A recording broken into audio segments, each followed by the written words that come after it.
Ladies and gentlemen, Raila Odinga has embarked on a journey of reviving the ODM party ahead of the 2027 general election. Members of the Orange Democratic Movement, first I want to convey greetings to all of you wherever you are across the country. We are approaching the end of the year, and we've decided that at this time we actually launch membership recruitment of our party. And who are the main target during this exercise?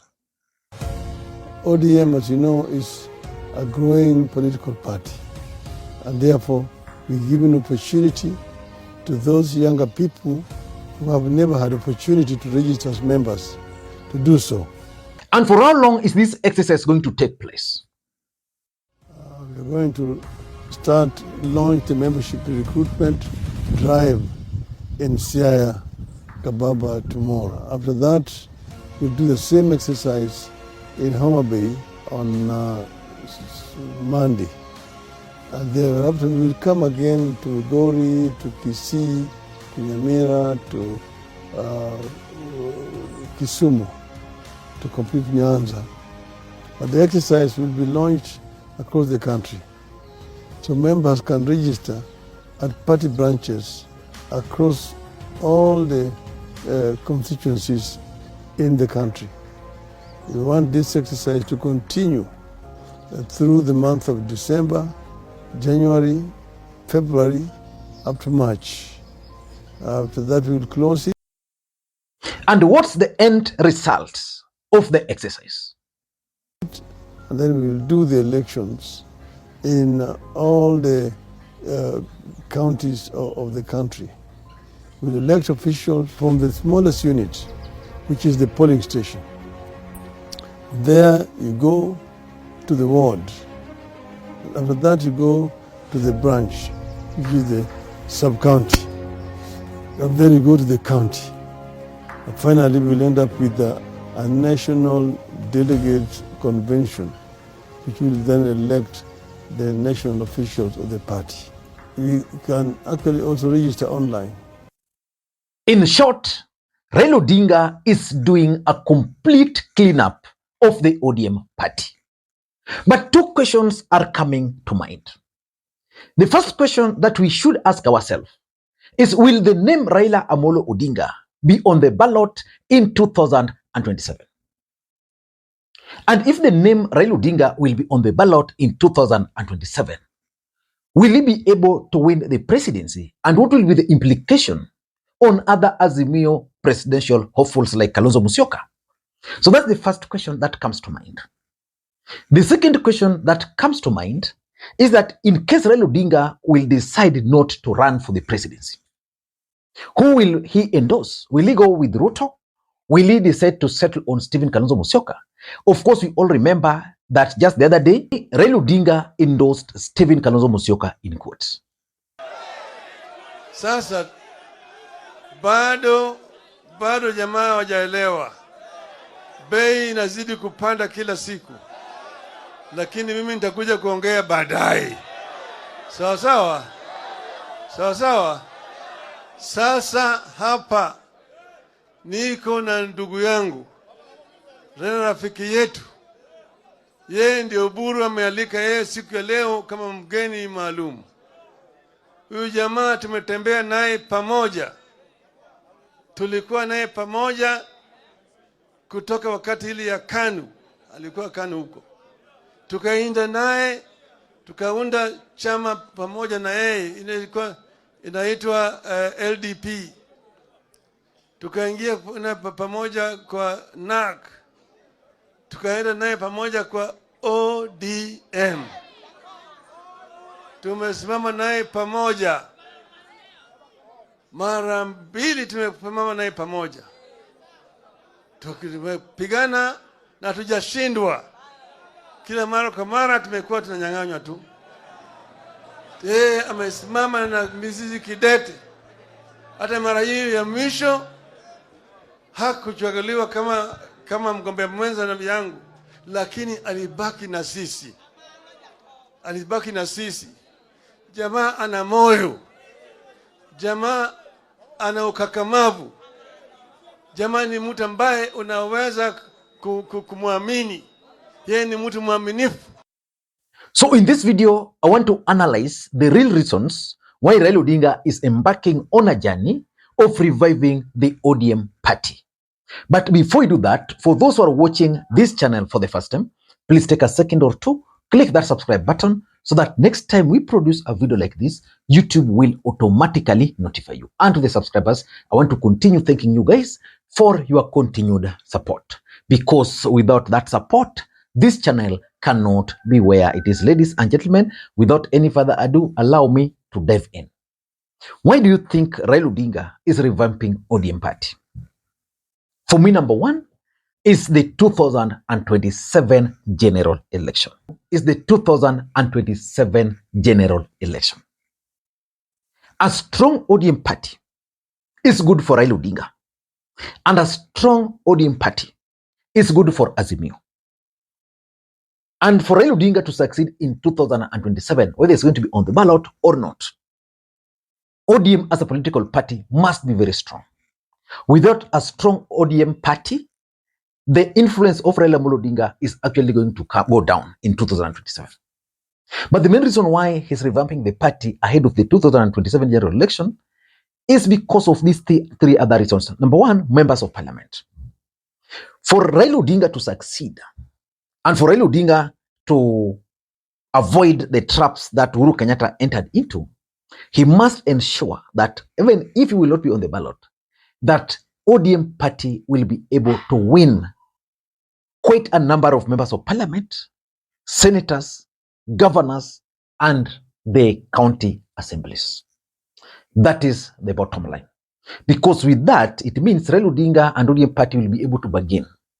With that, it means ODM as a political party will still secure its future. And for them to do that, it means they must attract new members. And that's why Raila Odinga is generally targeting young people who have never voted, who have never registered as part of the ODM during this particular exercise. And secondly, is the bargaining power.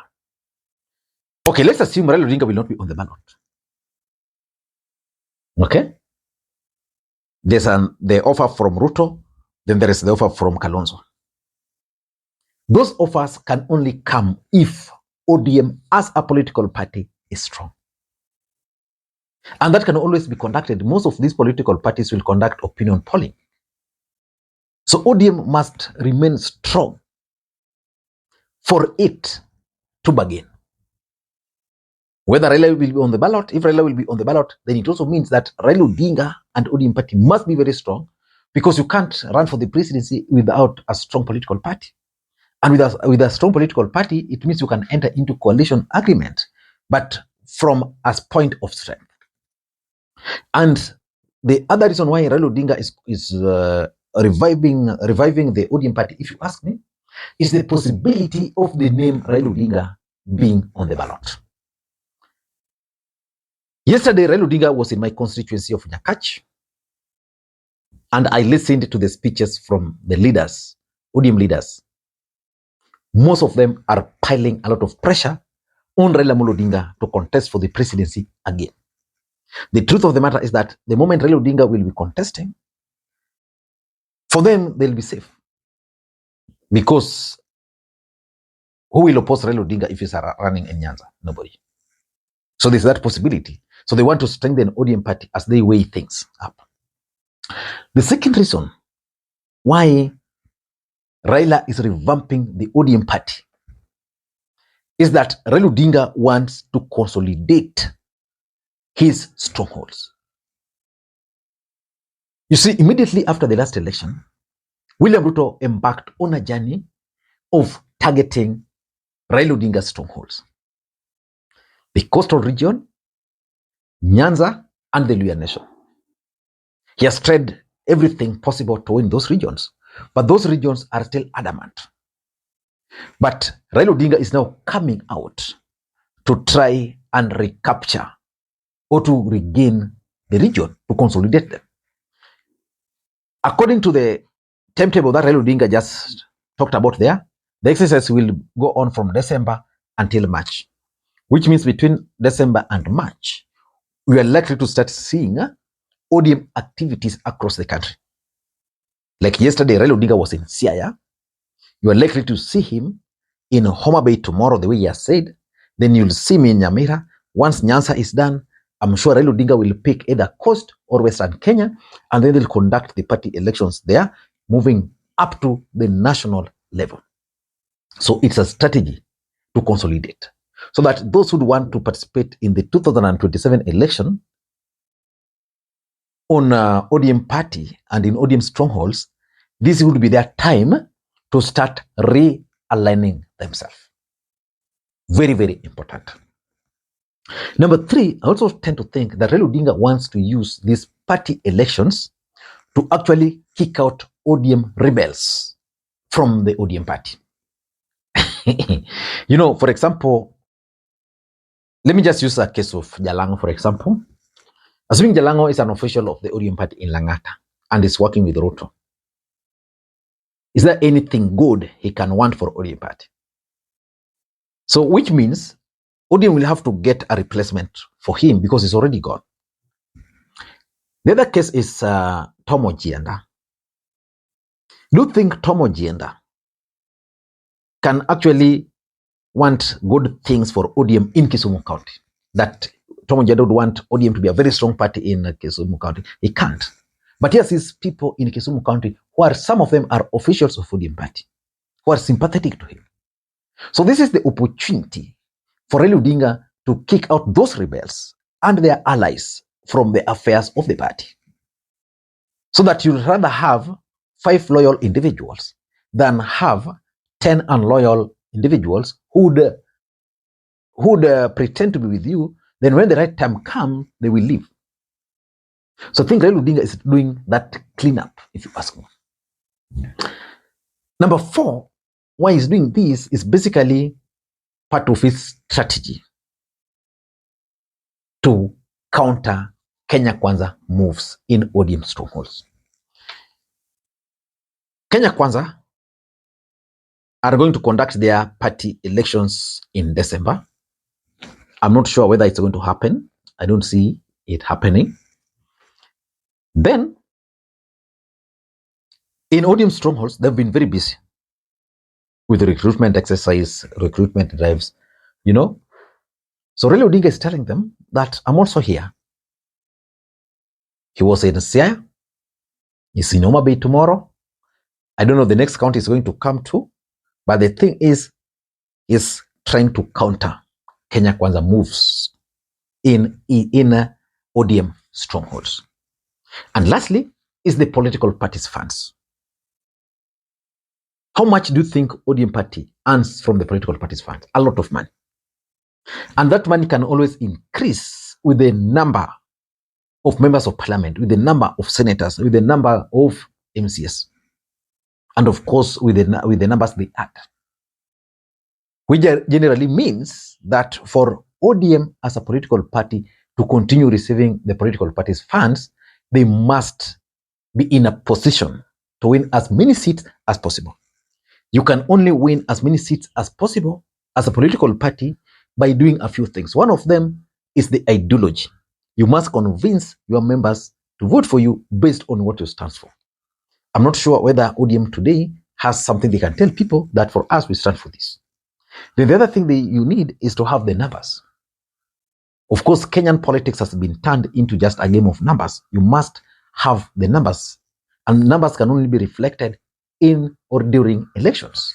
So Raila Odinga, in my view, is keen on securing political parties' funds for ODM party beyond 2027. And that's the only way ODM as a political party can actually survive beyond 2027.